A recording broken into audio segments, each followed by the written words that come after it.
Hello दोस्तों, मंजो हिंदी कहानी में आपका स्वागत है। आज की कहानी है लालची बहू की कहानी। तो चलिए शुरू करते हैं आज की कहानी। एक बार की बात है, एक छोटे से शहर में एक परिवार रहता था जिसमें रमेश और उसकी माँ बेहद खुशी से जीवन बिता रहे थे। रमेश ऑटो चलाता था और उससे जो भी आमदनी होती थी माँ बेटा खुशी खुशी उससे गुजारा करते थे।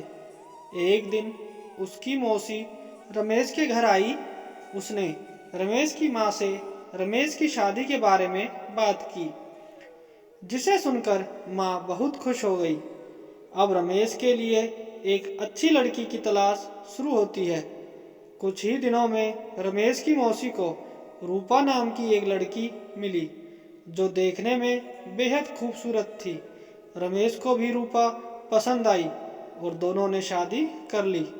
शादी के बाद कुछ दिन बेहद खुशी से बीते, लेकिन रमेश और उसकी माँ को रूपा के बारे में यह नहीं पता था कि रूपा कितनी लालची लड़की है।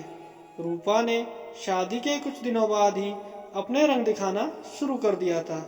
वह महीने में कई बार किट्टी पार्टी जैसे समारोह में जाने लगी, जिसके लिए रूपा हर पार्टी में नए कपड़े और कीमती जेवर पहनती थी।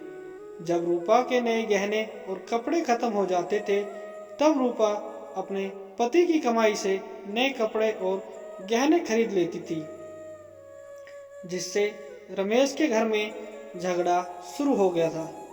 कई बार ऐसा होता कि महीने का राशन लाने के लिए जो भी पैसे होते थे, उन पैसों से रूपा अपने लिए कपड़े और गहने खरीद लेती थी। एक दिन रमेश ने कहा, रूपा, अपने नए कपड़े और गहने खरीदने में इतना पैसा बर्बाद करने का क्या फ़ायदा है। आपको सोचना चाहिए कि आपके पति की इतनी कमाई नहीं है कि आप एक महीने में 10 बार किट्टी पार्टी में जाने के लिए नए नए आभूषण खरीद कर खर्च कर सके। यह सुनकर रूपा गुस्से से लाल हो गई और रमेश से कहने लगी, तुम हमेशा मुझसे कहते रहते हो, कभी भी तुम ज़्यादा कमाने के बारे में नहीं सोचते। यदि तुम ज़्यादा ऑटो रिक्शा चलाते तो ज़्यादा कमाई होती और आज मैं आराम से नए नए कपड़े पहन सकती थी। यह सो कहकर रूपा अपनी सास के पास जाती है और कहती है, माँ जी, जो गहने आपके पास है मुझे दे दो, मैं इसे पहनकर पार्टी में जाऊंगी। रमेश की माँ ने पूरी बात सुनने के बाद कहा कि पुराने ज़माने में सभी बहुएं अपने जेवर सास को देती थी, लेकिन तुम मुझसे गहने मांग रही हो। रूपा ने कहा, तुम गहनों का क्या करोगी, मुझे दे दो। अंत में रमेश की माँ ने भी अपने सारे गहने रूपा को दे दिए और रूपा उन गहनों को पहनकर किट्टी पार्टी में चली गई। इधर रूपा के जाने के कुछ देर बाद ही घर में रमेश की मौसी आ गई। उसने रमेश की माँ से रूपा के बारे में पूछा तो माँ ने रूपा के बारे में सारी बातें बताई। यह सुनकर मौसी ने रूपा को सबक सिखाने की सोची। रूपा की सास भी इस खेल में शामिल हो गई। रमेश की चाची घर का सारा राशन और सामान अपने घर ले गई और थोड़ी देर में अपने सारे गहने और नए कपड़े ले आई। गहने और कपड़े लाकर उन चीज़ों को घर की अलमारी में और कुछ को रसोई में रख दिया और अपने घर जाने लगी।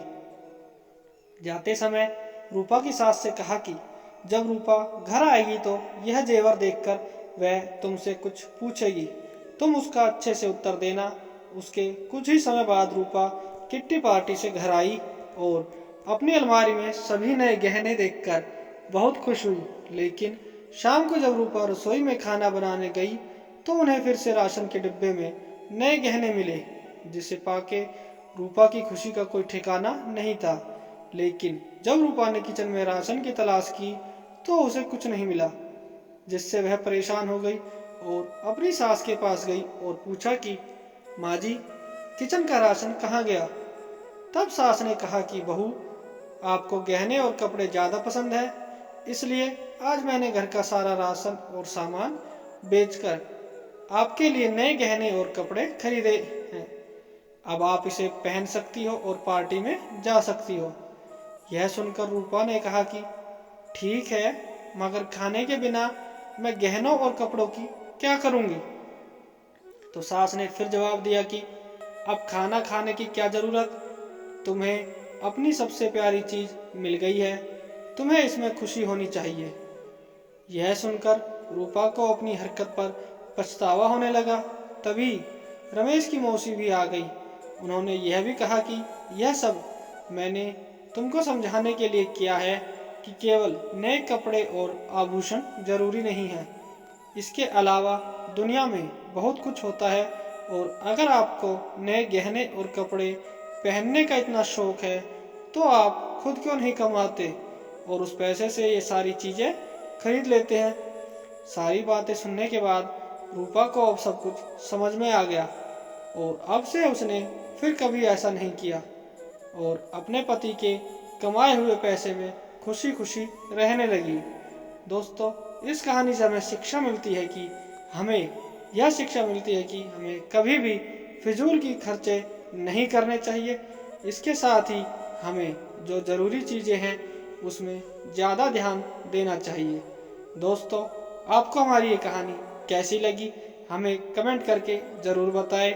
वीडियो को लाइक करें और हमारे इस चैनल को सब्सक्राइब करना ना भूलें। मिलते हैं कल एक ऐसी ही मज़ेदार कहानी के साथ। तब तक के लिए